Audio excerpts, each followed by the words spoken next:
This is a super easy ice cream painting, and I am going to be using liquid watercolors to create a very simple, fun work of art. If you love learning about art, support this public school teacher's side hustle and hit that subscribe button so you never miss a tutorial. For this, I'm using Blick liquid watercolors. There's a ton of different brands you can use. And I'm going to start with yellow, painting a V shape for my ice cream cone. So I'm using a small brush as well. And I'm going to do a series of ice cream cones where you could just do one, you could do 3 in a row. Really, your design is up to you. It's such an easy and simple subject, and it's perfect for making a birthday card or just a fun summer artwork.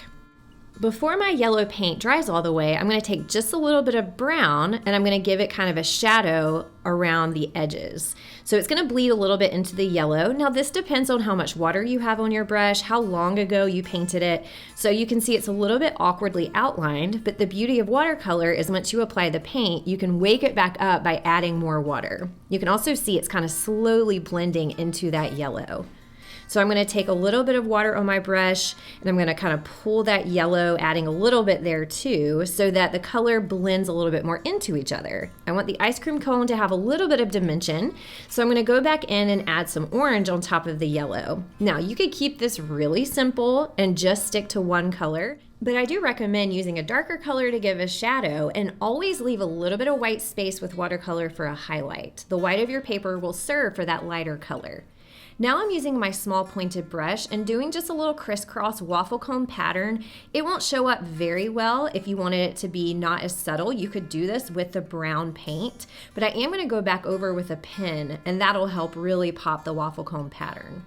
Okay, time for the first ice cream cone. I'm doing very loose general shapes here, and you might notice I did not use a pencil. So I'm kind of sketching it out. You can see I'm leaving some white, and I want it to have kind of a darker edge on that left side, and I'm just using my base color red here. I'm going to try and use a variety of different colors and flavors for my ice cream cone. And you can see I'm sticking to that same loose shape, so that rounded top and then kind of that organic squiggly edge like the scoop of ice cream was overflowing. Let's do a chocolate one here using that same brown. And again, you pick the flavors and colors that you like, but you can see I'm kind of sticking by that principle of using the base color, making a darker edge by layering, and then leaving some white areas to create a nice highlight. The yellow's not showing up as well, and that's okay. I'll just layer. And again, your paint can dry and you can layer many times. I always like to go off the page when I'm doing a design like this, just so it looks a little bit more visually interesting, but you could certainly do a more symmetrical pattern. Let's finish here with the pistachio, which is a really beautiful green, same shape. I'm gonna add a little bit of blue there, but I wanna keep this simple. I'm not blending as many colors as I could.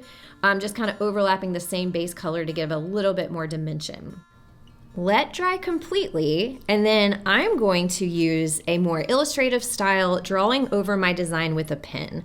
That's how I like to create my cards, and that's a style I really enjoy, is doing some line work on top. Some people don't prefer that and they think the painting should just stop where it is. In that case, what I would do is let it dry and then go back over some of those colors again to make the contrast more. And then you could also do more fine detail with the small paintbrush. But for me, I just love adding this design. I love adding a pen mark to my watercolor designs. And so I'm just using Micron Pens.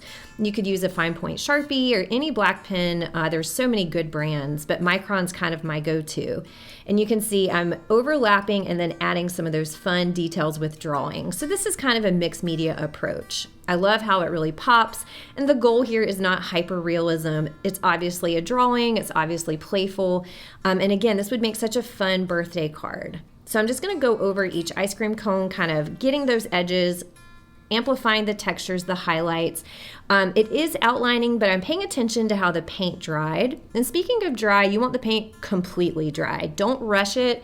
You can use a hair dryer, but I find really 24 hours is best because you don't want to mess up your pens. If there's any moisture left up on your page, the pen will just get all messed up. And I'm just going back over and adding just a little bit of detail to each of the ice cream cones. And again, you don't have to do this step, but this is a really fun pen and ink mixed media approach.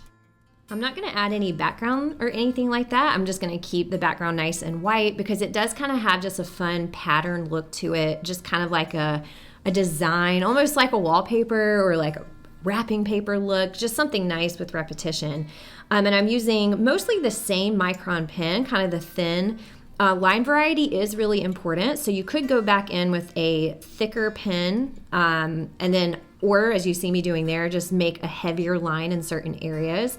And I do like to put a little bit of like organic qualities into the ice cream so you can see like where the ice cream kind of folds in on itself and how it overlaps over the ice cream cone. And I'm going to speed things along here since I'm just repeating my same marks. And each ice cream cone dried a little bit different. The shape's a little bit different. I could add sprinkles here. You could also draw first and then kind of go in with your watercolor. If you're a beginner, it might make you feel better to use pencil first, paint it, kind of erase your pencil lines and then go over it with pen.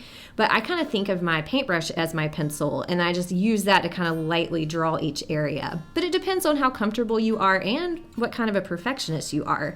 You can probably tell by the different shapes of my cones that I'm not really a perfectionist. Of course, I want it to look a certain way, but I'm not going to stress too much. And a good way to let loose of that habit of being a perfectionist is to put down your pencil in a painting and just let your paintbrush guide your work. I do like here how the light of the yellow really contrasts with the black line. So I really like how that can make those light colors pop and it can make the highlights really stand out. Going back in one last time and adding that waffle pattern, which again, if you're a purist and you don't want to add ink to your watercolor, you could do that with the orange or the brown ink.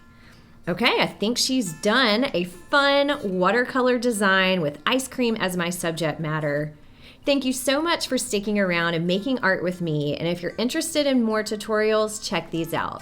Find my Instagram at thatartteacher_Machado to see what my students are up to in my classroom. And my website, thatartteacher.com, has free resources for art teachers and for people who are making art at home.